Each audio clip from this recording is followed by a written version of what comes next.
penjelasan beserta contoh tentang materi IPA dari bab 1 hingga bab 3. 3. Merancang percobaan.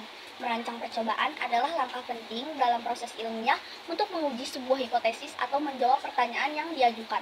Pertanyaan yang baik harus dilakukan dengan cara yang terencana dan terstruktur, agar hasilnya dapat dipercaya dan dapat diterapkan kembali dalam situasi lain. Proses merancang percobaan meliputi beberapa langkah. Langkah-langkah dalam merancang percobaan. Identifikasi masalah. Tentukan masalah atau pertanyaan yang ingin dijawab melalui percobaan. Contoh, bagaimana suhu mempengaruhi larutan gula dalam air.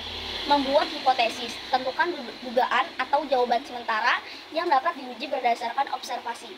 Contoh, semakin tinggi suhu air, semakin cepat gula larut. Menentukan variabel. Variabel bebas, faktor yang dapat diubah seperti suhu air. Variabel terikat, faktor yang diukur atau diamati seperti waktu yang dibutuhkan untuk larutan gula terbentuk.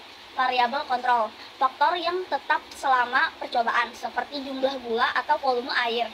Menyusun metode percobaan. Tentukan langkah-langkah yang jelas dan rinci untuk melakukan percobaan.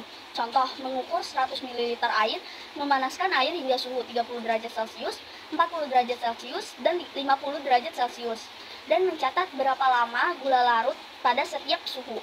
Melakukan percobaan dan mencatat data. Lakukan percobaan sesuai dengan metode yang telah disusun dan catat data yang diperoleh.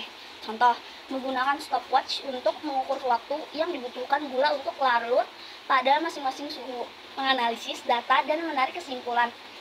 Evaluasi data yang diperoleh dan tentukan apakah hasil percobaan mendukung atau membantah hipotesis. Contoh, jika waktu yang dibutuhkan gula larut lebih cepat pada suhu yang lebih tinggi, maka hipotesis kita terbukti benar. 4. Pengukuran.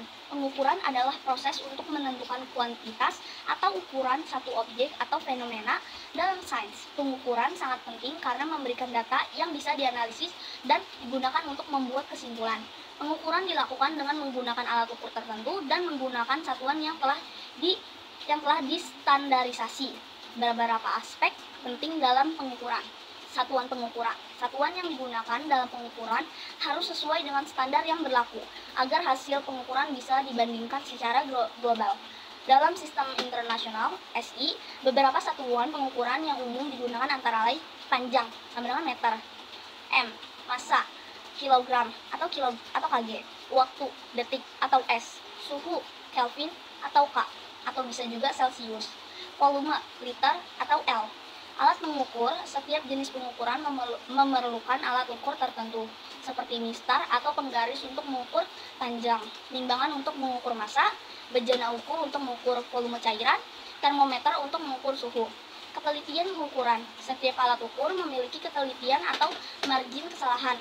Alat yang lebih presisi dapat memberikan hasil yang lebih akurat. Contoh, penggaris dengan skala 1 mm lebih tepat daripada penggaris yang hanya memiliki skala 1 cm.